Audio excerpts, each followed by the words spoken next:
Hi, I'm Rex Sikes, author of Life on Your Terms, and you're watching my show, Create Your Best Life with Rex. My guests include some really brilliant people, great minds, who have tips and advice and suggestions and strategies and methods and principles and practices for you to transform your entire living experience and make it glorious beyond belief. So watch my show. Hi, it's Rex Sikes, and you're watching Create Your Best Life with Rex. My guest is Dr. Paul Scheele. He's a PhD. He's the CEO of Scheele Learning Systems, a company dedicated to helping leaders around the world create more brilliant results.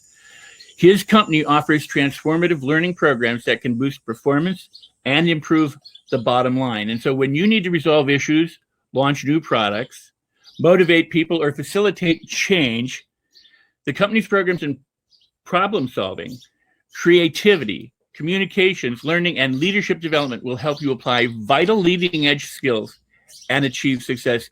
He has over 70 programs, or learning programs that you can learn from and that have been translated into 19 different languages and bought by enthusiastic clients in over 185 countries. His expertise is in human development, leadership, and transformational change, and he's influenced leaders for more than 35 years. I am proud to call him a friend. I've known him for about 35 years, if not longer, and I want you to help me welcome Dr. Paul Scheele. How are you today, Paul? Absolutely perfect. Thanks so much. I'm really excited about being a part of your show. Thanks for the invitation. I'm so glad that you're here. We've known each other for a long time. I don't think we've ever really done anything together other than juggle and attend each other's classes and things like that. But this is the first time we actually get to have a conversation. Yes. Oh, we did a paraliminal with you on the Euphoria program, remember? Oh, we did the Attitude Activator. Yes, but Right. you and I did not do that together. That's I get you. In one of your programs, yes, sir. And I'm glad to be there. I've been proudly there for all these years now. But this is the first time we've actually appeared live together, having a conversation. And it's taken me 4 or 5 or 6 takes to get this far this morning. It's been one of those wonderful mornings of having a lethargic tongue. So, well, I love the setting. You're out there in nature. I'm in my studio here. This is perfect. And I'm hoping that the girls are going to start barking in the other room soon for you, too. It's likely that they will. It's likely that they will. That's great. And somebody will start up with a chainsaw, or a truck will go by, or a helicopter. This is why I like nature. It's everything happens simultaneously: silence and sounds and activity and action and wind and and anything that can go wrong could go wrong. Anything that can go right can go right. And so I love being out in nature. But there will come one thing we know for sure is you can't control anything about it.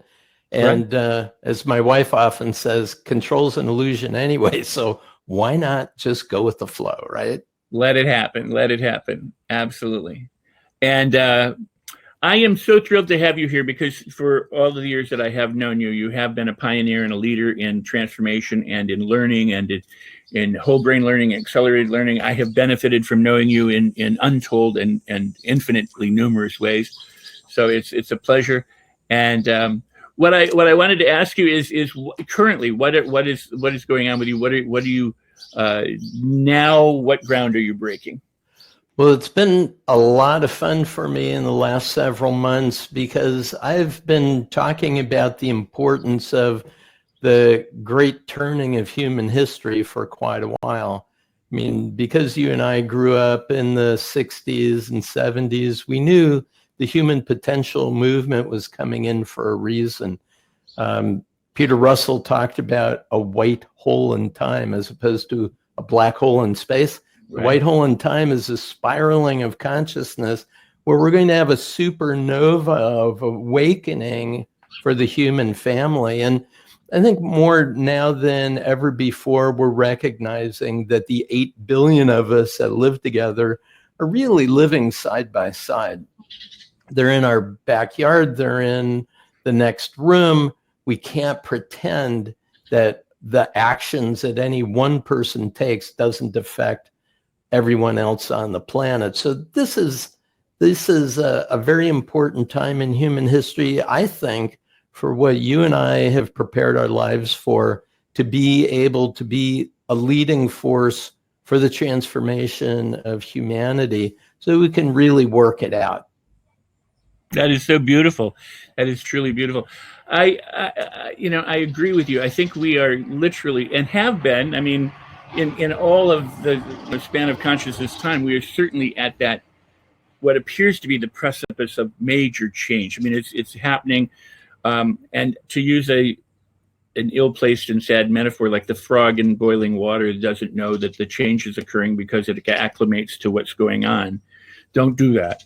Stop yourself. But is that, there's a waking up process that's going on, and a lot of people aren't aware of it. And what they are aware of is that things are changing, and they don't know how to accommodate those changes. They don't know what context to put them in, because some of them are things that our generations or prior generations haven't lived through yet, like a pandemic. Yeah, it's a good point. And if you study big systems, there's something called general systems theory, yes, where any new system starts out, there's an initial drop as it starts to find its equilibrium, and then it gets into its growth pattern. And at some point, that growth will turn and will start to decay.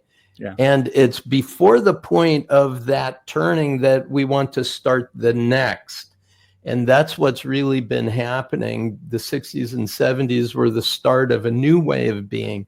So we're seeing things like social justice, about environmental sustainability, about creating economic sustainability instead of just growth that it consumes the planet, right? And we're also looking at spiritual fulfillments, what I like to refer to as the quadruple bottom line. So we're seeing more industries, we're seeing more movement toward each one of these, and all of us, every single person that we speak to, you as an individual, you understand that you're carrying a gift that needs to be delivered to humanity. We came into the planet to deliver those gifts at a critical time. What I like to say is that the evolutionary impulse that brought us here also imbued us with all of the resources necessary to deliver our gifts at the critical time. And right now, I believe we really are at a critical time, and it's time for all of us to show up quite big. It's time for us to really live into the fullest expression of who we are, and to no longer live in the fear that we're not worthy, or we're not enough, or that we're not backed up by the universe, or that we're not safe. We got to get past those fears so that we can really deliver what's ours to give to the world. That is so beautifully put. I appreciate that so much. And the notion of being here at the right time, when I was a kid, I was like, why was I born now? Why wasn't I born when Jesus, or during the Greeks, or even in the 30s, because of my movie industry stuff? I was like, well, I feel like a person out of time. But then at some point I realized I'm where I'm supposed to be at the perfect time.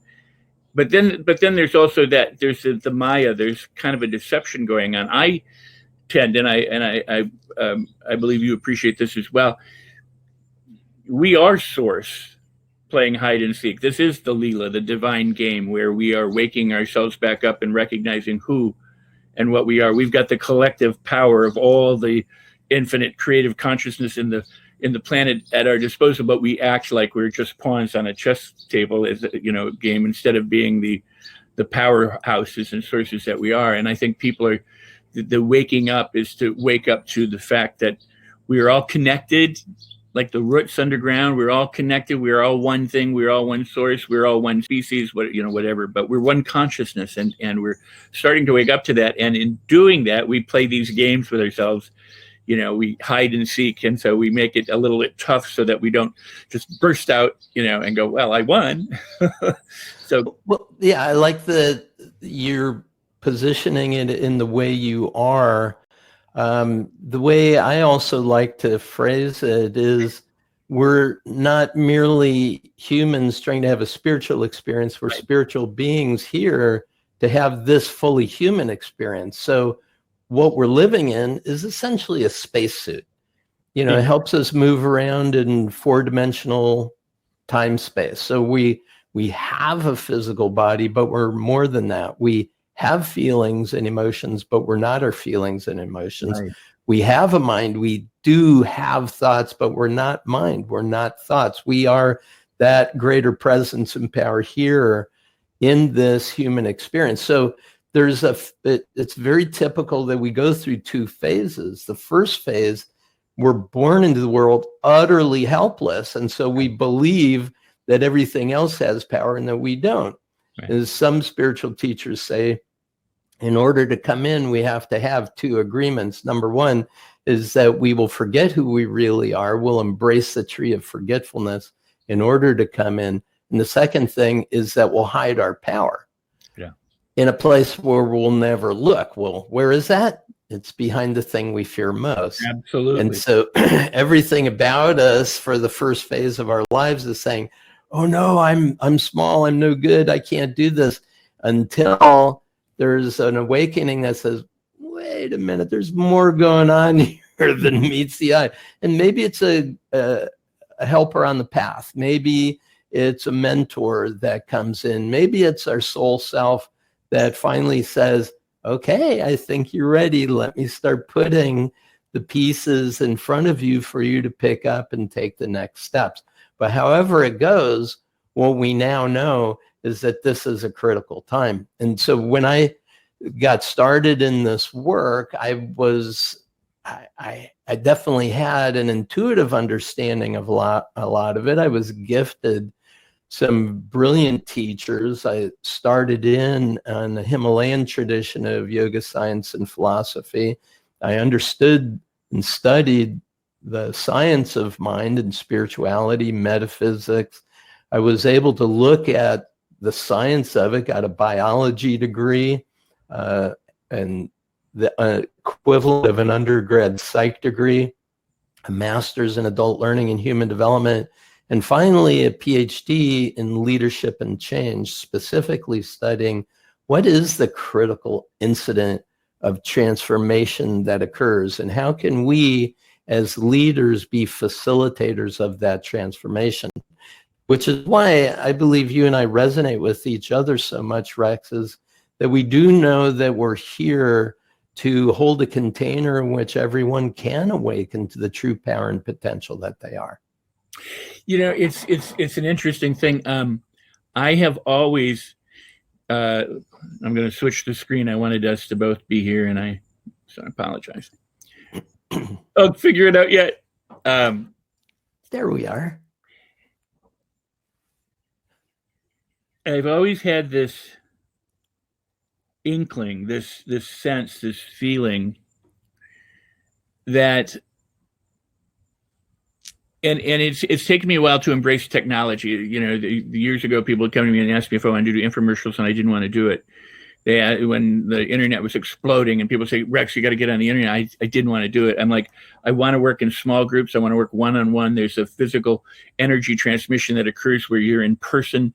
And so I would try deliberately keep, workshops and seminars small so that I could interact and get to know everybody, eat with everybody, hang out and do it. And yet at the same time, somewhere inside was this pull to say, the world is changing and what worked at one time isn't working as well now. And so here we are today where so much of our stuff is done by Zoom or Webinar Jam or, online. I mean, and this could be going on for a while. The reach of the internet to be able to reach further, faster than ever before. So I consider myself a dinosaur or a neophyte or a baby in some of the technologies and some of the ways of reaching people, because my preference hadn't been, I would rather sit and meditate with somebody than to talk on camera necessarily. But it's so changed. And then I did. I mean, it was kind of like waking up to the fact that I'm here in an age where this is what's going on. Why are you trying to, do what, Jesus or Buddha did and walk the sands when you have a new way of walking, you have a new way of being, you have a new way of reaching.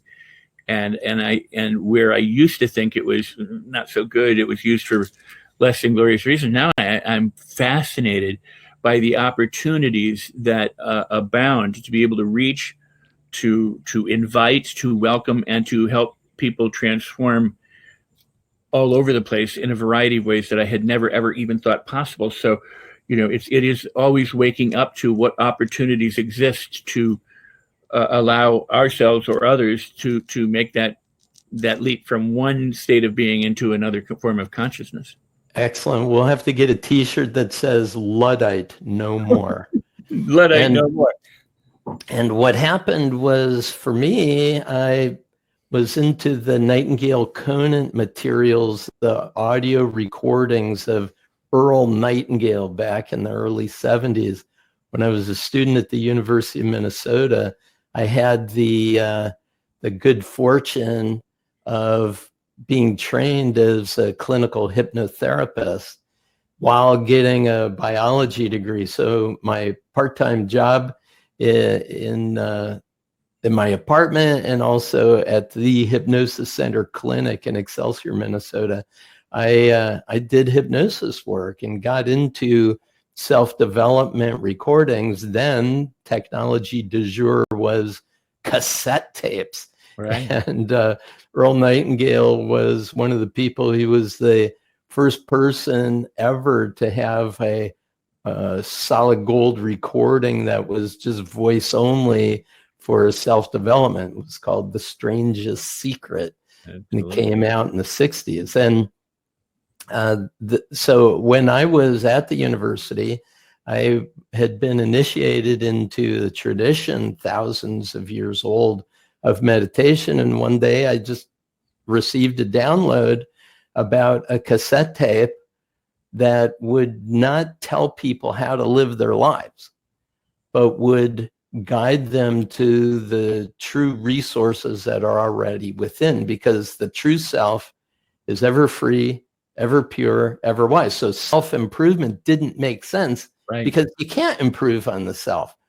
But we do need to access the resources that are within. And so I envisioned receiving this download of a company that would record a unique audio program that would help people gain access to those resources and then translate those out into the world. So not telling people how to live their lives, but assisting them in finding the resourcefulness within that would help them live their lives of their choice. And that was the beginning of what you understand to be paraliminal technology. But what's interesting, Rex, is the vision that I had was something that looked a little bit like what we now know as digital editing, where you could take a paragraph here and a paragraph there and splice them together. And in 1988, this is 12 years later, my business partner at the time, Pete Bissonette, said, "You know what we need, Paul?" And we were doing our photo reading program, starting to get some real traction. And he said, "We need a cassette tape that we can sell." I said, "I've got just a thing. I've got it. And I even have a name for it. It's called Paraliminal." He said, "Yeah, we'll work on the name." But what happened is when I went in to record it, you know what we had? Reel-to-reel tape decks. Right. 4 channels was amazing. And, to splice a tape, literally to make an edit, you had to cut tape, pull out the stuff you don't want to, cut it again, and then glue them back together with a piece of tape. And that was editing. And my first version of a paraliminal was absolutely horrifying. It just didn't work at all. And so I was talking with an audio engineer who had done some work for a colleague of mine in accelerated learning. And I said, "Brad, I have this idea for a recording, but you know what I need to be able to do? I need to be able to take a paragraph here, a paragraph there, and link them together." He said, "Paul, there's only one person in the world who can do what you're talking about." And he pointed to himself and he said, "I am the beta test site. My studio is the beta test site for the world's first digital editing suite." Wow. And, it was one of those, what we might call a divine moment, where the resources that we need to take the next step at the exact right time. So the vision came 12 years before the technology was even made available. And so I really applaud you for recognize that, you were never too late to come to this party. Right. What you're doing right now is connecting people within in a very intimate way. Right. Because even in a small group seminar, how many people get to sit that far away from your face? The coolest thing that ever happened, I think in one way, was I used to tell a story about something that happened to someone that I had heard from a guy on a bus stop in Hollywood back in the 70s. And so in the workshops, I would tell this story. And then one day somebody came in, I was somewhere, and I was in a store talking to somebody, and they told my story, which wasn't my story, which was a story about a guy on the park bench or the bus stop told me about a guy in the Ukraine. So this guy said the story started with, he had heard the story from a guy on a bus stop from this guy in the Ukraine and told me the story that I had been telling in workshops for like a decade, but it had gone literally all the way around the world and came back to me in the save-on. And I was like, how awesome is that? So cool. That I had no idea that the words I was speaking were going out so far and wide, and that people were bothering to repeat them. What I love about you and how I resonate with you is that, and I want to talk about photo reading too in a bit, because what you said, I'm a firm believer in there's no self-development. It's more like the layers of the onion being peeled away and finding out the authentic self within, and that it's a matter of letting go, and it's a matter of trust. And photo reading, which is a phenomenal system for reading and absorbing information, is also kind of based on trust. It's allowing yourself to trust that you get it, to release the concerns or the limitations and the beliefs that, let you describe it. But that's how I look at it. It's a system where you not only learn how to read and to absorb the information, but you learn to let go and to trust yourself that you are the kind of person who can do this, or you're the consciousness that can acquire this, and you're not adding, you're just allowing yourself to unlock talent within you. Thanks. Yeah, the photo reading is an amazing program. I've been really blessed to be able to teach it for a lot of years. I first created it for IDS American Express for their financial services division, their information systems data processing group, who were just getting inundated by too much information. And the program is unique. It's not reading as you know it. It's really a completely different way where we're learning to use an information processing mechanism that we're all gifted with, but nobody ever taught us how to use. In essence, it's learning to put information in literally at a rate as fast as you can turn pages, and it's absorbed into our non-conscious mind. The route in is with a neural pathways called the pre-conscious processor. So the human eye, just to give you an idea, processes somewhere around 10 million bits of information per second, but the conscious mind only receives 40 bits of that 10 million. So the question comes up, well, first of all, what happened to all the rest of it, and why those 40 and not some other 40, right? So this idea is that we've got this vast non-conscious mind, but we also have this amazing bandwidth for collecting information and processing it out of conscious awareness. So when you talk about trust, it's trusting that your mind is much more vast than your conscious of. And secondly, that we have the mechanisms that can do this processing on our behalf, and we can then interact with that processing capability to get our reading done in the time we have available, a level of comprehension we need. So it's a program that's been out, it's still being taught around the world. The book has sold over 1 million copies. The home study program has been huge, sold on infomercials for years. The technology is remarkable, and yet, as you said, I'm not giving you anything that you don't already have. You already possess the capability. It's just that nobody showed you how to use it. So photo reading is a protocol to use what you already possess. And that's the exciting thing. It is literally like awakening to a superpower that we didn't know that we were in charge of this whole time. And very oftentimes our need for that discovery comes out of a situation where the world as we're facing it is disorienting. It's overwhelming. And out of that disorienting dilemma, we kind of give up our old way of doing things and we say, well, what else can I do? What else can happen? And as we spoke earlier, that's when that brilliance within us, that's when that higher intelligence says, hey, I've got a way to do this. And one of the things that's interesting, Rex, is I'm not so much an inventor of photo reading as I am an innovator bringing together the key principles that allow this to occur. So research in the cognitive labs on preconscious processing has been going on for a long, long time. I just captured that as a way of utilizing it within the context of becoming faster at reading.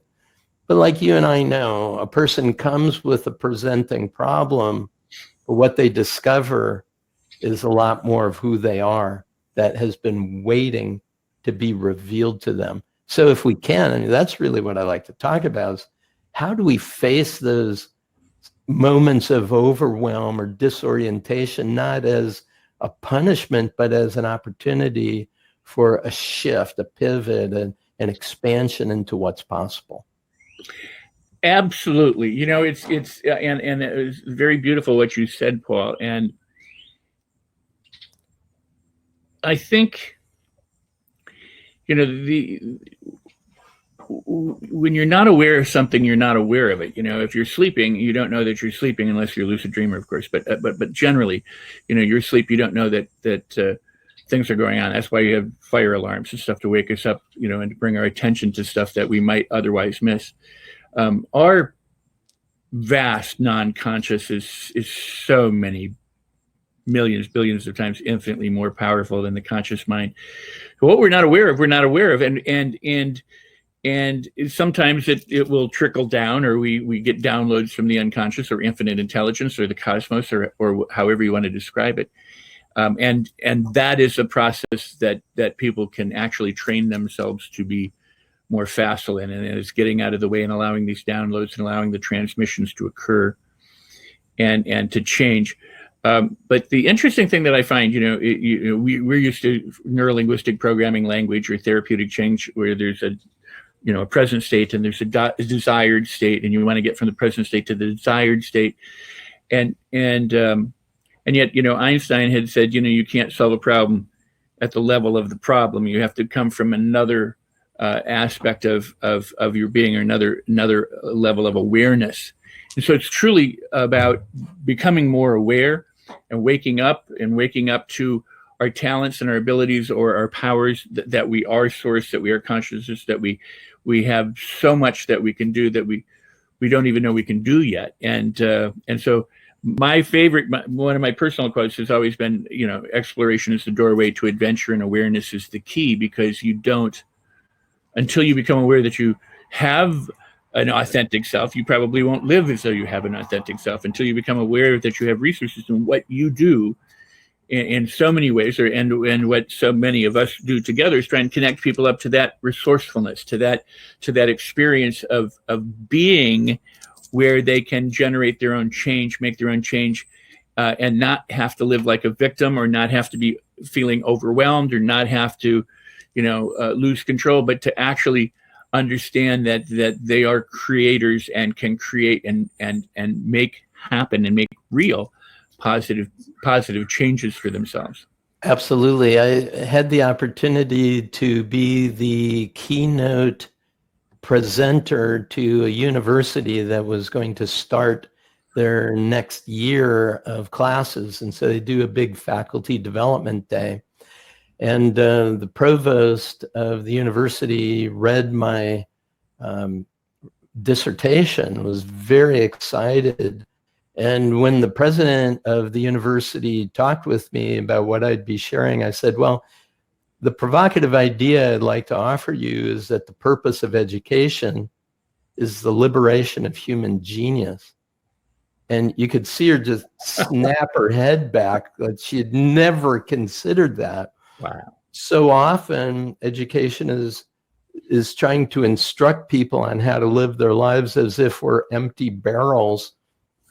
But there are many philosophers throughout human history that said, we're not born into this world empty, we're born full. Mind is actually a searchlight. So I love, awareness is the key.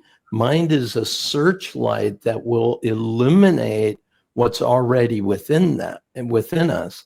I love it also from the standpoint that one of the ways I describe the difference between the conscious mind and the non-conscious mind is think about the database of the conscious mind. And if we could take everything that we know consciously, everything we've ever learned or experienced, and put that in a database, and imagine that's the size of a circle that you're standing on, maybe 12, 15 inches around.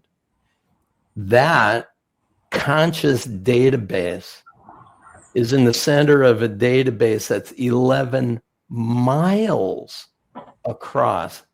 That's a database of the non-conscious mind, 10 billion to 1, more vast than what we think we have access to.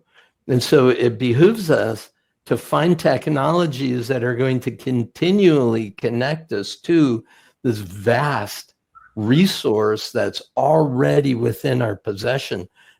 Some great spiritual teachers have said the kingdom of heaven is within. Absolutely. Somebody said, seek ye not, the things of the world. Seek the kingdom of God and all things shall be added unto you. So what does that mean? If you expand into this vast potential that's already within, everything that you need is always going to be given to you. That's the beauty of it. Why should we toil? How do the lilies of the field toil? They don't. We're given everything that we need, but we're born into this sense of limitation and vulnerability and fear. Don't do that. Don't explore behind that door. Bad things could happen, right?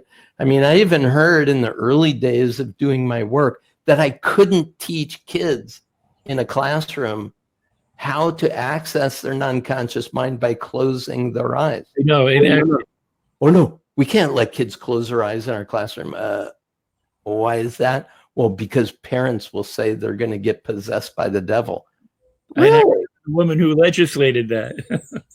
Oh, really? Well, it's amazing. Let's be afraid of what great gifts we already have. So I want to get off on this idea of the genius because Dr. Buckminster Fuller, whom I'm a big fan of, said that out of 10,000 children born in the world, 9,000, all 10,000 are born genius, but 9,999 of those will become de-genius by the time they reach the 5th grade. Which is the beauty of it. De-genius. But that's the beauty of it. Yeah. He said that is the game that we play with ourselves, is to be a de-genius for a while. So we get back up to our genius. Go ahead. And that gets back to our work as therapists in neurolinguistics. We've always seen that the greatest tragedy of someone's life was always the greatest opening to the fabulous wealth of resources, powers, and capabilities that are within them. That is really wonderful. I use a couple of operating analogies that one is very common. We're a drop of the ocean water. We're the exact makeup of the ocean, even though we're on a table in a laboratory somewhere. You can't separate the drop of the ocean from the ocean except to, as an individual droplet. It's still the ocean. It's all of the ocean is contained in the drop, and all of the drop is contained in the ocean. And but I use a mirror metaphor or analogy where And it's not a perfect one, but it's that the consciousness is a mirror, the universe is a mirror, and that the mirror has gone and shattered itself into all these billions of little shards that reflect each other, and say, you're a mirror of me and I'm a mirror of you. And in doing so, we also forget that we were at one time this cohesive mirror, which we still are. We're still reflective. We're just in millions and billions of little bits and pieces. So nothing has changed. It only appears to have changed because we think that because there's separation between the pieces, that somehow it's different than when it was all one thing. Yeah. The big mistake that we made is we identify with our fragmentation or separateness. Right. Yeah, and that is the point of the analogy, is that we think we're separate. So we don't, until we start waking up to the fact that we're this mirror, or that we are the ocean and not the separate little drop or not the separate little shard, we don't know, we aren't aware of the vast resourcefulness that we have available to us. And so the job is to help people, assist them in waking up. And the opportunity to do that is because we all were asleep at one time. Right. We came in and we all have been conditioned in a similar fashion. And the call to awaken, and this is the point that I did want to get back to, is when we're faced with what seems like an insurmountable odd, a disorienting dilemma where, we're damned if we do and we're damned if we don't. It's when we think we're between a rock and a hard place and that there are no options, that we tend to give up our prevailing problem-solving model. We let go or release. We say, what can I do at this point? It's at that point that the essential shift is then possible. At that moment, we're open enough to let go of our history in order to welcome the future that's been trying to emerge. And one of the authors that I loved and used quite extensively during my doctoral work is by a C. Otto Scharmer, who wrote a book called Theory U. And he talks about what we need to do is we need to let go and let come. We need to be present and sensing what's trying to emerge. He said, let's make our lives a landing strip for the emerging future. And to me, that is really who we have always meant to be. We're here to be creative innovators. We're here to recognize our genius, develop our skills, do our practice, come to a place of mastery at something that we love, even if we're really bad at it at first, and devote ourselves wholeheartedly to delivering that gift to the planet. Awesome. That's marvelous. And you're working on something new to assist people in doing that. Always. So photo reading, that was 1985 Paraliminals, 1988, still very relevant materials. I was writing a book on awakening to the power of the non-conscious mind when a metaphor came to me called the guardians of change. And this is the idea that, in the hero's journey, there's a guardian at the gate, the guardian at the threshold who says, none shall pass, you shall not pass, right? It stops us, and many people are frightened by that, and they head back home to the safety of their life. But the call to adventure, right? The call to adventure that says, wait. My life as I know it isn't working out as I know it can. What else is there that it can step into? The awareness opens, we step across the threshold, and then we need to engage that guardian who stopped us, because the guardian wasn't saying go home. The guardian was saying, are you all in? Are you going to step into this journey fully? Because if you're not, go home. This is a call to the greatness that is within you. So again, this idea of a disorienting dilemma. Now the guardian of change has become the guardian of my resources for the change. They become allies on my progression forward. So this is incorporated in a lot of my new work today. there is a very simple technique anyone can use, takes about 90 seconds, so that we can quickly overcome any feelings of overwhelm and step into that resourcefulness that's available to us. So can I talk just a moment about some neurophysiology here? It's all yours, man. Okay, so if you think about, you've heard of the idea of fight, flight, or freeze. Right. It's what happens when the brain is under stress. And we know stress is bad. It's bad for all kinds of reasons: psychological, emotional, physical, medical, everything. Stress is bad stuff. And yet, it's important for us to strain against the forces of the world and then recover. Strain, recover, strain, recover. This is what builds strength.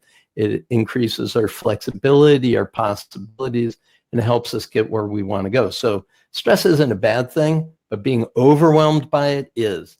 So think about the brain as having gone through a series of evolutions.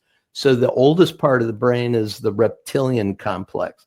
And because that's devoted to physical safety, when we feel physically threatened, it goes into what's called a freeze response. The turtle, the reptile, pulling its head into the shell, it ain't moving. You try to beat on it, it's not coming out. So it's that freeze response. And if we've down-regulated into a feeling that I'm not safe, it's game over. We're not going to be able to make much progress. So it's incumbent upon us to actually learn techniques that are going to quickly say, wait a minute, I'm okay, I'm safe, right? And so I'd like to show that technique after we talk about this for a moment. But then the reptile brain is surrounded by the next evolutionary step, which is the midbrain, the limbic system, or what we also call the mammalian brain. So we share this part with all the other mammals that are running around on the planet, and it's devoted to emotional safety. And if you don't feel emotionally safe, the response is fight or flee. You're going to run out of there, or you're going to stand, you're going to take somebody down. And that part of the brain is always protecting us at the fear that we're not being supported by those around us. We're going to get kicked to the curb, or, our social system isn't going to approve of what we're doing. And so we want to play it safe. We want to stay at the center of the herd. We want to feel emotionally safe. So if we are down-regulated into either of these, it's essential that we up-regulate, because the next part of the brain, this more evolutionarily advanced part, is called the neocortex.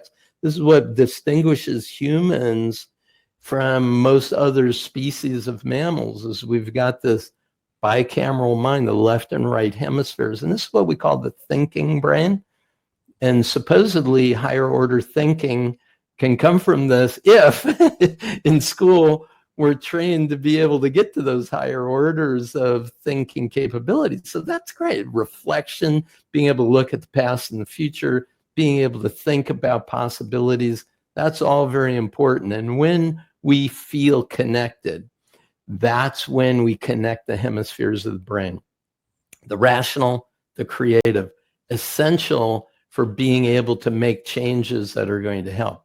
But now the most exciting thing, wait for it, it's the place where we are the most evolutionarily advanced. It's where all the action is happening in research today. It's called the prefrontal cortex. This is the ability to see the big picture. It has a synchronous neural wiring that literally is instantaneous to every cell of the body.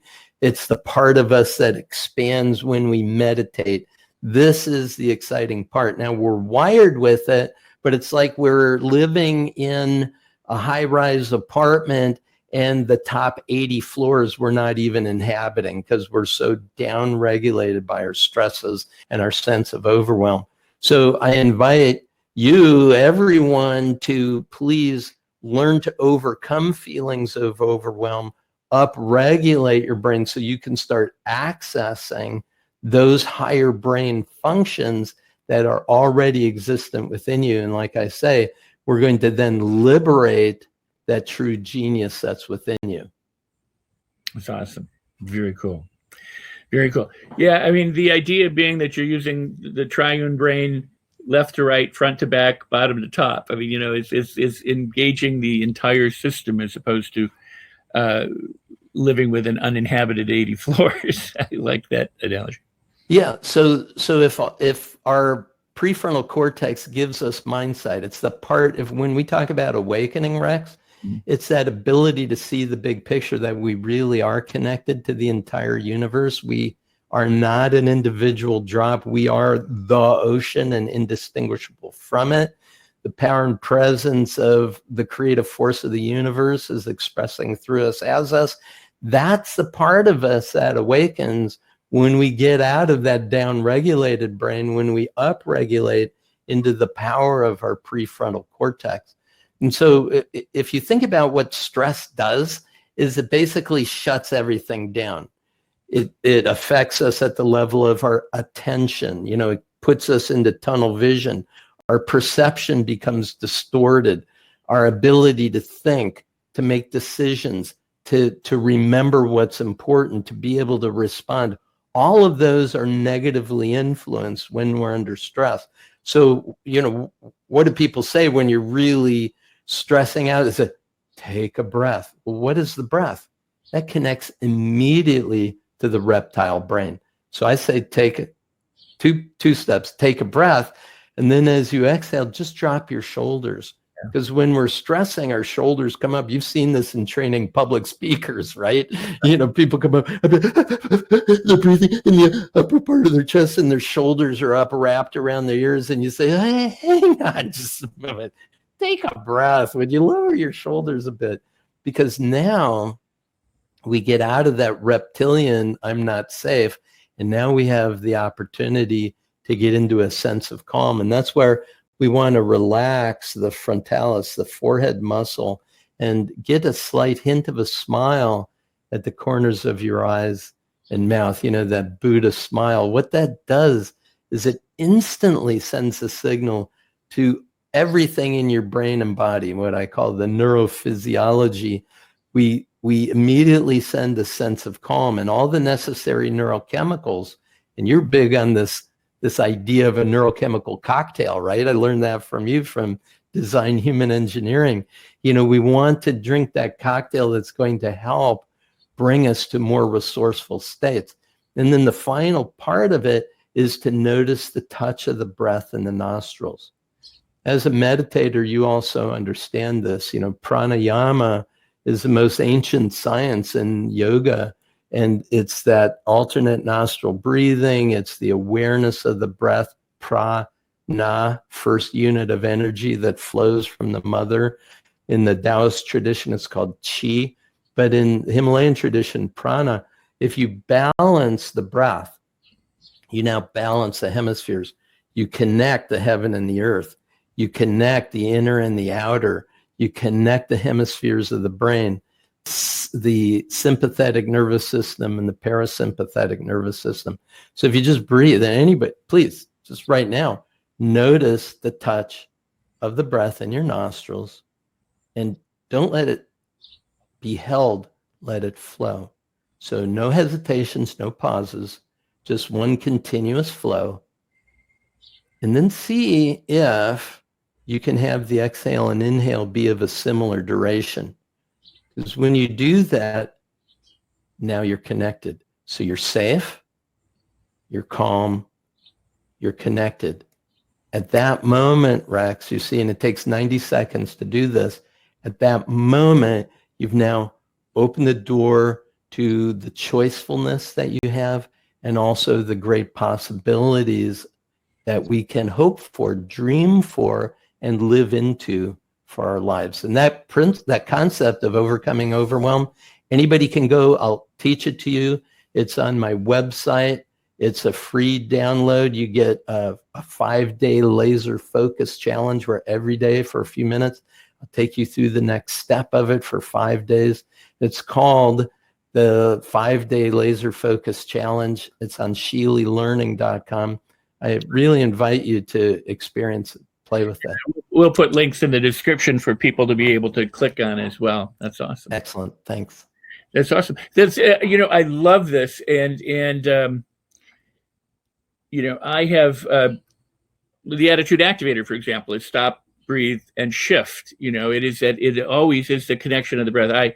I liken it to stop, drop, and roll for people so that they can keep that in mind. If something's going on, stop, take a pause, take a breath, and then move in new ways. And I love the fact that you drop the shoulders and add the smile, in that, because it's people forget that what they do with their physiology matters, and yeah, we've always taught physiology leads affect. Yeah. So your emotional state is always going to be determined by your physiology. I take exception with Tony Robbins. You only need massive action every once in a while. You don't need to live with massive action. You don't have to do a fire walk to get up in the morning and have your coffee. You just, I love Tony. Thank goodness. But it's the little things that can make a great amount of difference.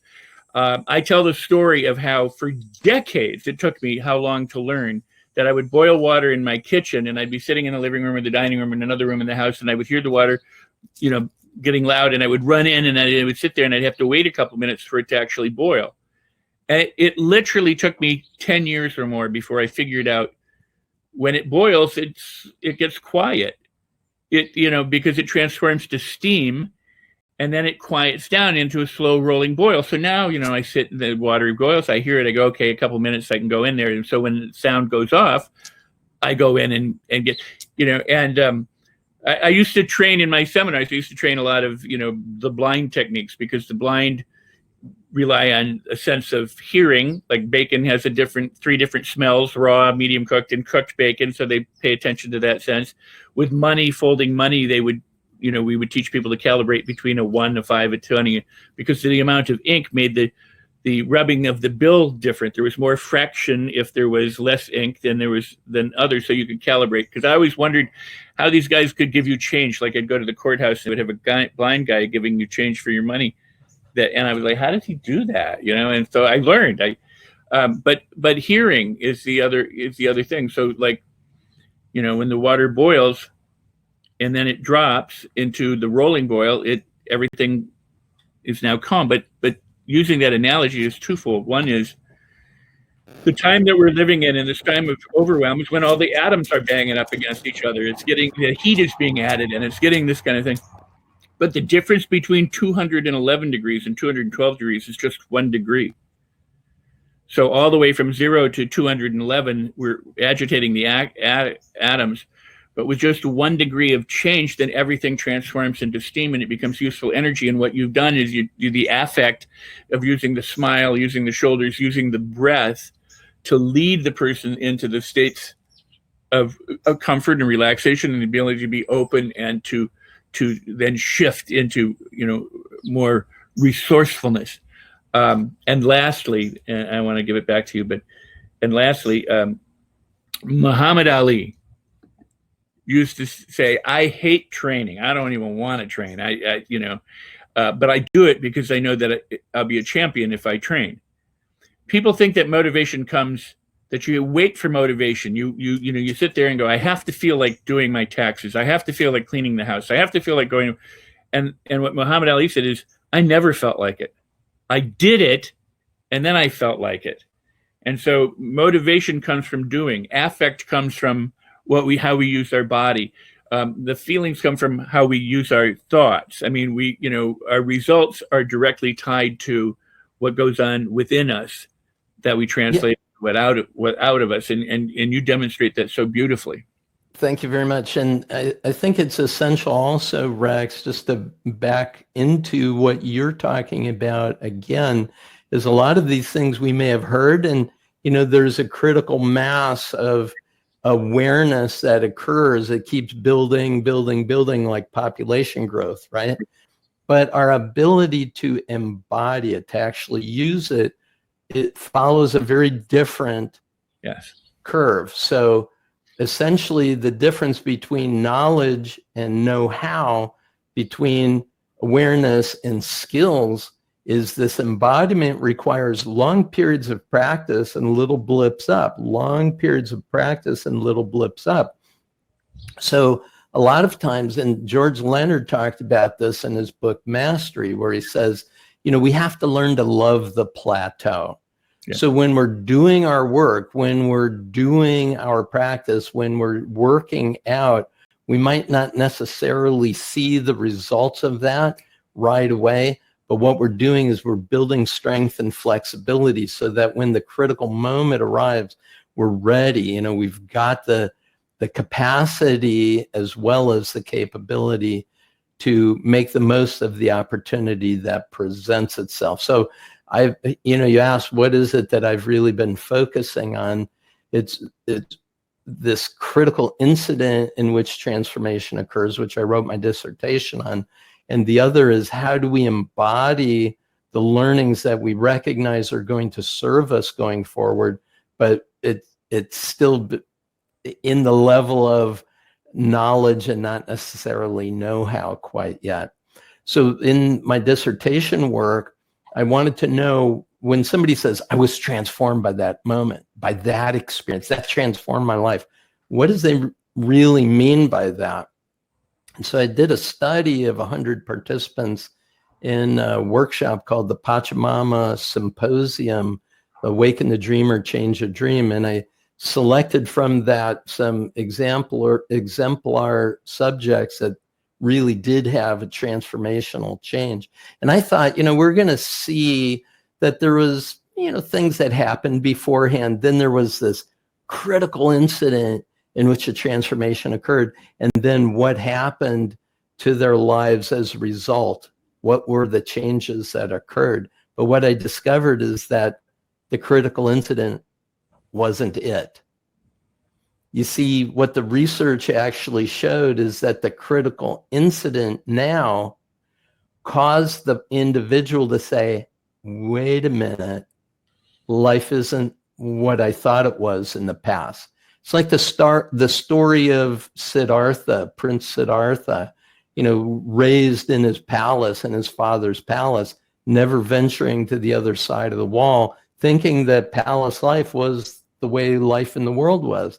But when he climbed up on the wall one day on a ladder and looked over, saw all the squalor around, he said, what is that? He didn't know, but he couldn't unsee it.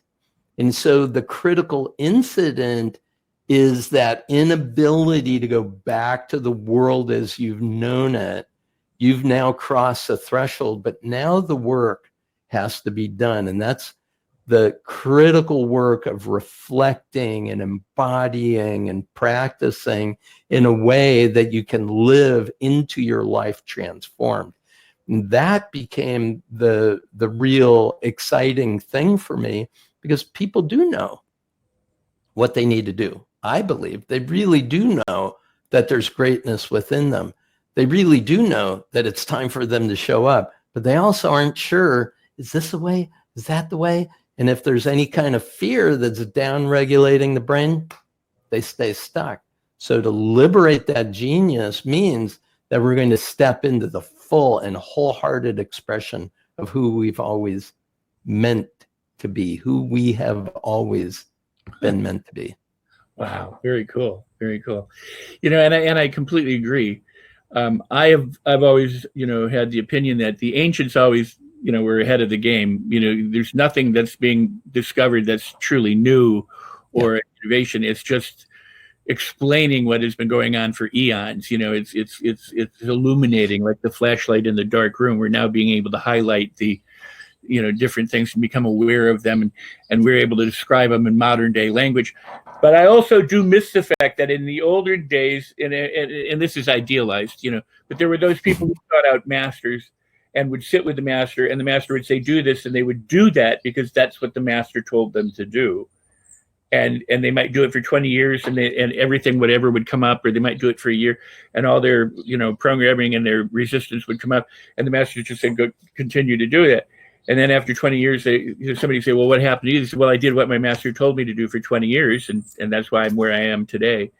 And what has happened as a culture or as society has evolved to where we are today is we've gotten magic bullet television commercials about take a pill, do this. We've been coddled by psychology. We've been told we've been wrong. We've been told we've got a bruised inner child. We've been, we are constantly inundated with every reason why we're broken, and we've got flaky skin and bad teeth and smelly pits, and and we need all these things, so that people have forgotten. They know who they are, but they've forgotten how to get there, as you say, and it's really it's far simpler than everybody tries to make it out to be. I love that. Father Anthony DeMello says, before I was enlightened, the world really bothered me. Now that I'm enlightened, the world still really bothers me, but what does it matter, right? I mean, it's just it's still the same world. Going with that, I always say this to people. They say, I'm surrounded by, negative energy. And I said, think of the enlightened person. The enlightened person is surrounded by all the unenlightened people. I mean, you think you got it bad, think about this person. But it doesn't matter. It truly doesn't matter. It's not an issue. But then again, there are romanticized versions of enlightenment, and we're always trying to filter it somehow. But I want to say, well, I wanted to add that just like the word enlightenment becomes this romanticized opportunity of somebody becoming really aware, the idea that transformation sounds like a good idea. Transformation is exceedingly disruptive. Yes. I mean, it is a destructive experience. And the idea of nirvana literally means dissolution. You don't get to go to nirvana. It's the undoing of everything in your perception. So transformation isn't a really cool form of change. It's exceedingly disruptive. Yeah, and I'm a huge fan of Sapir-Whorf, who says, by the word choices you use, you limit your thinking, or your culture determines how you think about things. Your language determines. So my thing is celebrate everything, because that's all there is to do. Be grateful that it's a problem. If you consider it a problem, it's a problem. If you don't consider it a problem, it's whatever else you consider it. The catalyst moment that you talked about, I think this is so truly important. I have said that you have, people look back on their worst experience and go, that's what changed me. Thank God that it happened. But it isn't the moment that changed them. It's what they did subsequent to that moment, how they reframed that moment, how they looked at it differently, the fact that things opened up for them that they could see, and then how they progressed. And if you repeat anything correctly, consistently for long enough, you make it a habit. And so with the idea of Leonard and mastery, if you embody these principles that you're sharing with people in these practices, what I love about principles is they don't change. A principle is a principle. It's like 2 + 2 is always going to be 4 if you're using additive math at that point. Gravity is always going to work. If you smile and raise your eyes and you breathe, your body is going to respond. It's a guarantee. It's a principle. If you do what Paul is telling you to do, you can make changes in your life. And that's the thing that, and then people will go, well, I'm not sure, and I don't know. And they have to wake up when they wake up. They have to come to it when they're ready. And I added only to the when the student is ready, the teacher appears, whether that's an inner experience or an outer person or whatever it might be. But it's only when the person is ready that this happens. It's like when you wake up in the morning, you wake up in the morning. And what a powerful way of framing your life when you look at the thing that seems most problematic and you can literally embrace it as the opportunity to make a shift that's going to serve you for all the rest of your life. That's why clients who work with me closely are part of what I call my inner circle. They have to go through a retreat, and then they have a contract to work with me for an entire year. And very often they'll say, I've got this problem, and I'll go, yes. They go, I knew you were going to do that. Why are you excited that I have a problem? I said, because now you know the spot where you're giving your power away, and this is the opportunity where we can reclaim it, reclaim the power that's within. Because it's hidden behind their fears. Exactly. And the place that we're never going to look. Indeed. No, it truly is amazing, and And people don't get it. I say everything is a blessing if you consider everything a blessing. It's only when you consider it not a blessing that it's not a blessing. I mean, and so, but it's learning to do that, and anyone can learn to do that. It doesn't take rocket science to learn how to change your attitude. It doesn't take rocket science to learn how to feel better by adjusting your physics. It is a simple, less is usually more. The simpler we make it for people, the easier it is for them to change, but then they need to do it consistently in order to make those habits for themselves. Well, then, that's what I'd kind of like to wrap up on, is this idea of what is a routine, what is a ritual that you go through. I remember within the last week, I woke up in the morning and I had a bunch to do. I was getting ready to go, and I went in to do my normal yoga stretches and meditation. I realized, I didn't pause at the edge of my bed to remember what I'm grateful for. I'm grateful for these feet, that am ambulatory, that I've got carpet, I've got a floor, I have a home around me, and a ritual of gratefulness means that we're experiencing the great fullness that's available to us. It also is this recognition that the most mundane things are actually the most sacred. And when we can make the mundane sacred and see the sacred nature of everything that's in our life, sanctify each moment, it's really what you just referred to. For me, Rex, this becomes the ritual, and ritual throughout human history has always been there for us to recognize the divine nature of our lives in whatever way. So doing a ritual, taking a moment to pray before we sit down to eat, or at the end of my meditation, I send a prayer out to everyone in my sphere of influence. And if you are hearing this voice, you're now included in my prayer work every single day. And it's important for me. I'm not going to say, this is what you ought to do. But I'd be interested, Rex, in what do you have and essential rituals in your life that we might be able to encourage everybody participating right now to engage their own rituals to embody the full expression of who they are. That is awesome. I mean, it truly is awesome.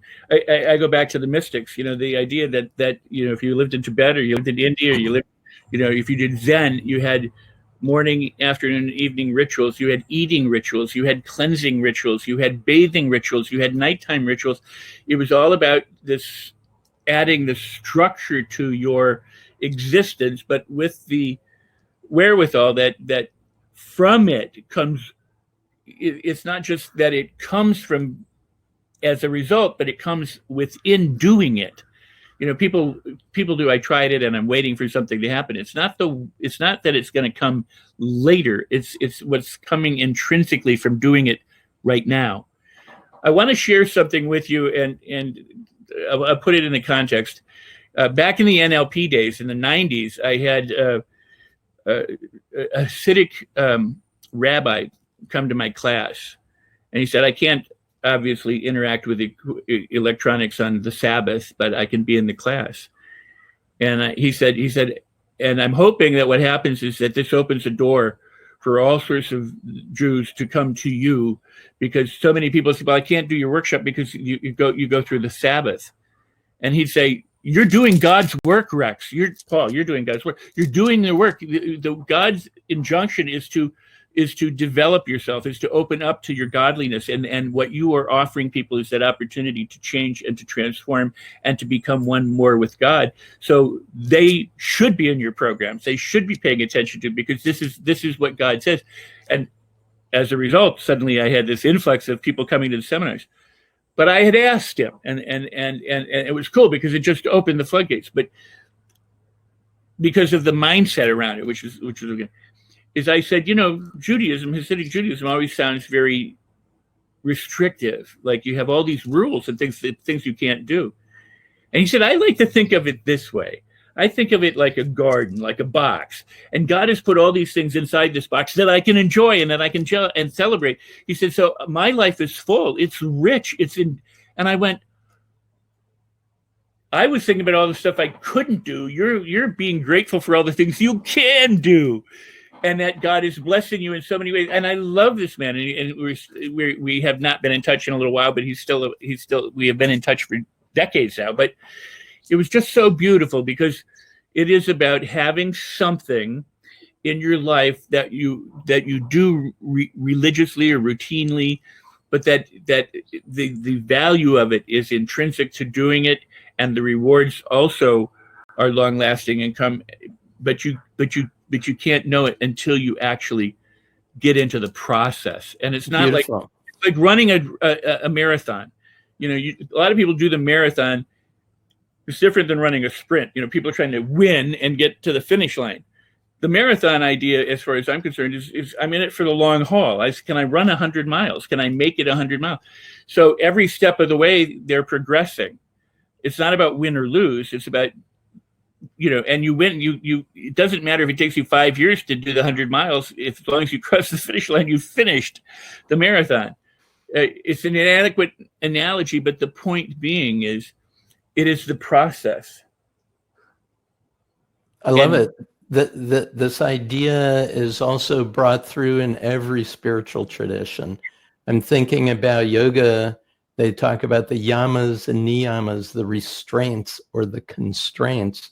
You know, and when we put restraints and constraints on ourselves, we're not eliminating as much as we're focusing. I like to think of it as building the sides of the river banks higher so it can carry more of the energy of the river in the direction that we're headed. So could you say what are some of the things that you have found as being useful practices for you as an ongoing ritual? Well, when I was 25, I laid down in meditation in Los Angeles, and I thanked my feet. I realized that for 25 years I'd walked through the world and I never thanked my feet. And I've done a lot of leg damage in the past where I've broken legs and ankles and toes and, you know, others.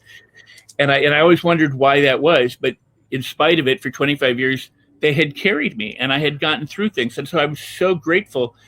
And I started then to thank my skin, my tissue, my bones, my cartilage, my organs, all the different systems in my body. And so I would go through and I would do this systematic thank you for my digestive system and for, you know, how it takes in nutrition and eliminates what it does.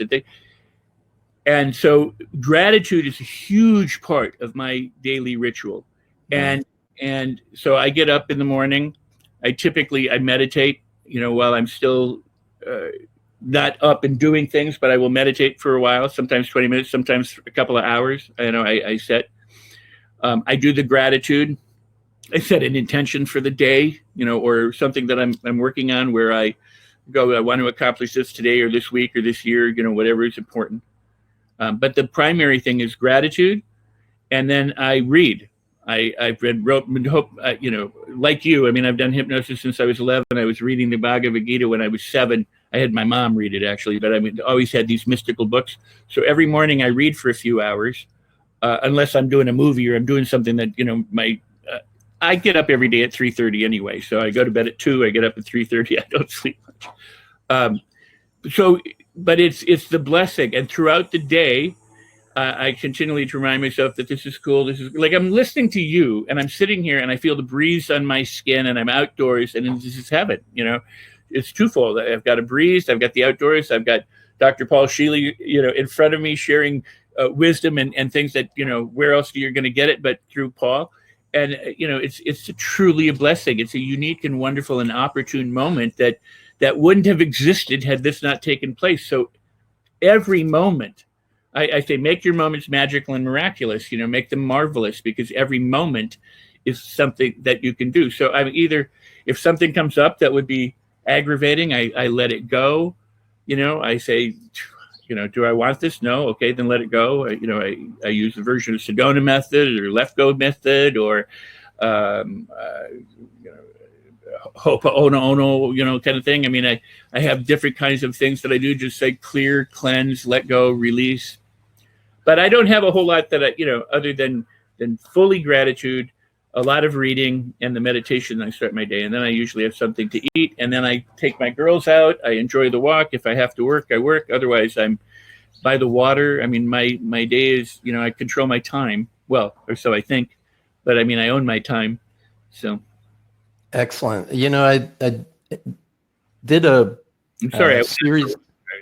I did a series of interviews with very high performing people, and they all had a daily ritual, and it always included some sort of exercise, some form of meditation or contemplation, and some form of study. They all called it their hour of power, interestingly. And everyone knew that if they didn't do some element of that, the day wasn't the same. And so I noticed that with my own meditation and yoga practice, if I have to dash out of the door super early, even if I only do 3 minutes instead of 40 minutes, I'm going to do it. I'm going to take some form of it. And I love that. And I would encourage our listeners to really consider what are the rituals that will make the biggest difference over the long run, because it's a 1% shift here makes a huge difference on the processional effect out into the future. What we're doing today will determine how we're going to live when we're in our 80s, when we're in our 90s. So what are the practices that you would like? I love sharing with people the idea of a best average day. Yes. And when you establish, how you would like to live today, that my best day on average is I'm not going to be able to do everything I would want to do in a week. So then also establish a best average week. And then there are things in a month that you would do that you wouldn't necessarily do every single week. So what's your best average month, best average quarter, best average year? And so when you say intention, you have a sense of what your intention is for the end of the day. What is it going to be that will help you get there step by step? And having a clear intention means that you do have a goal. You do have a sense of how you want to live today. And if you just take a few minutes to write it out, you're going to be refining it and perfecting it as the years go by. But you really are going to have the structure of how to live into the fullest expression of who you are. So That's thanks beautiful. very much for sharing that. And I left out probably one of the most important points is that when I wake up, I just literally go, I love my life. Excellent. I mean, I do. I affirm that I love my life. I have 2 things that I'd like to add, and one is that I believe in keeping commitments to yourself and other people. So if I say I'm going to clean my office, I'm going to clean my office, or I'm going to clean a portion of it. I try not to make promises that are, I'm going to clean everything today, but I'll say, well, I'm going to clean this part of my desk, or I'm going to clean that, or I'm going to straighten this, or I'm going to do that, so that I always win. Because if I bite off too much and I can't chew, and then I feel bad that I didn't do it or whatever, but if I do a little bit and I feel good about doing that little bit, then I'm more inclined to do the next little bit, and then I'm more inclined to do that. And so I constantly win, as opposed to do something and then beat myself up or slap myself over it or whatever. Excellent. I have a saying I always say: speak only to bless, heal, prosper, inspire, motivate, and transform, and to put a guard before your lips. So that again, kind of with Sapphire-Whorf, I mean, the idea that you can complain and whine and blame and excuse and do all those things, but if you speak only to bless, heal, prosper, inspire, motivate, or transform, you have a direction that you can move in, and whether or not you can calibrate whether you're doing it or not pretty darn easy. Gorgeous. I really appreciate it. I hope that's written out, because it may be a good. And everything I do, it's in my progress. Yeah, absolutely. But I share, and it's in my blogs. But the other thing that I did years ago was I decided to make driving a meditation, because living in Los Angeles, I would often be in traffic, and I go, I know I have to get somewhere by a certain amount of time, and it's not happening. And I would fume, and I would try and beat people to the stoplight, and I would be giving fingers to people and screaming and yelling. And I realized that, instead, I could use this time to transform myself and meditate. And so I learned that traffic is the perfect life metaphor for meditation, because you can't control what's going on. You can imagine going through all the green lights. You can imagine that you're going to get there easily and safely, and I encourage people to do. But then whatever happens, happens. And so it's your ability to go with the flow. If somebody cuts you off, it's like, I love you. If the traffic stops, it's I love you. I tell people, people in LA hate me because I do. I manage to get all the great parking spots and I buzz through traffic without any effort. But I go, what better place to be stuck in traffic than on Pacific Coast Highway? Why would you ever bitch about being stuck in the ocean? So it's learning how to take advantage of every single moment and not make it a problem. But instead, breathe, drop your shoulders, put a smile on your face, lift your eyes, do what Paul tells you to do, and transform that moment. And then say, God, this is great. What a blessing. Because you don't know what you don't know about that moment and how it will unfold. And like water becoming steam, everything can change when you start changing and then taking responsibility and incorporate these rituals and do it on a daily basis. I love it. Your piston pushing one time in your engine is not going to get your car going. It's the repetitive pushing of the piston. Probably should be going like this.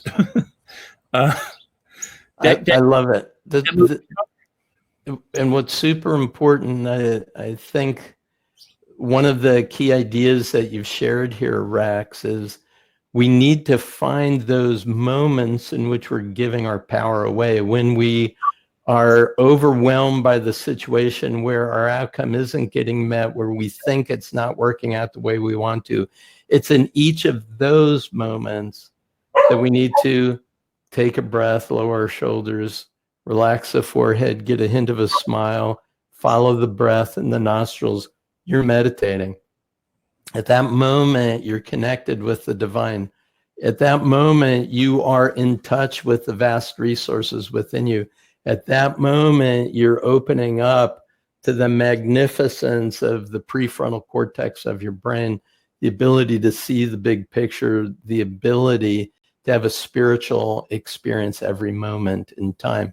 And when we recognize we're never disconnected from the infinite resourcefulness that's within us, unless we think we are, we're still always connected to it. So why not reinforce and recognize that connection? So if anything comes from our talking with each other, Rex, in the lives of everyone who listened in today, if you find the opportunity to elevate your awareness of even the most mundane moments as being spectacular expressions of a universe that loves and supports you, hallelujah, right? Yeah, you are so awesome, and you got your wish. Bailey's going, hey, I'm here. It's one of the further analogies I use when I train is you've got dog crap and diamonds, and it's your choice. You either bathe yourself in dog crap or you bathe yourself in diamonds. So every moment of every day you have a choice, and I love the idea. You make your mundane moments magical, because the other choice is what? So either make it marvelous or live with the alternative. But you actually have the opportunity to choose, and you put that so succinctly. Let me ask you one thing before, I think she needs to go outside. That's what she's telling me. But let me ask you one thing. I'll be right with you, Bailey, honey. You have about overwhelm, and you have something coming down the pipe in a little while. We're going to come back to another show, or is there something that you wanted to talk about people today? The website is scheelelearning.com. It's SCHEELE, scheelelearning.com. And one of the free offers is called the Laser Focus Challenge. And there's an article on overcoming overwhelm. And so I invite you to get that. It's a double opt-in so that we can keep you informed in whatever is coming. And what the Overcoming Overwhelm protocol teaches you is the basis for a new app that's going to be coming out shortly, if it's not out already. It's called Joy Spring. And the Joy Spring protocol is a 90-second intervention in your day. You stand up, stretch, take a drink of water, you do some movement, some tapping, and a brief drop in. I'll be showing you many of those techniques on the Overcoming Overwhelm program. The app is going to help you do that. And then there's evening meditations to help you go to sleep at night, and ways to shift emotions. If you're in an emotional state that isn't getting you where to go, you can use this emotion shift technology. In a couple of minutes, you will have absolutely placed yourself back into that highly resourceful state that's available to you at any moment in time, where your mind is clear, your emotions are calm, and your body is relaxed. So that's when you're going to function at your best, when who you are as a mature human being has access to the full measure of resourcefulness that is your innate and natural resource. So blessings to you, Rex. Thank you very much for having me on your show. It's been a real pleasure for me. It has been marvelous having you here. And I just want to let everybody know that I love you so much. They need to go and get anything and everything you have, because you are truly a pioneer and a leader in the arena, in the field of personal transformation and of assisting large bodies of people to change, and have for decades. I don't know if we met in the late 80s, around 87, 88, or in the early 90s, but we've known each other forever. And I've always been a huge fan of your work. And I love being able to connect. And we haven't seen each other. I haven't seen enough of you to make me feel like I'm full, and I'm never going to be full of Paul Scheele. I'm going to always be wanting more and more and more and more. So I'm so glad that you're here. I appreciate this so much. I love you so much. And I love you and the family and the grandkids and everybody. And again, click the links down below. They'll have Paul's links in the description, and go and get Paul's materials and improve and benefit and change your lives, because you will. A little goes a long way. Drop by drop, the tub fills. And you have shared an awful lot, and I appreciate it. Thank you so much. Peace and blessings. We're going to come back to something, right?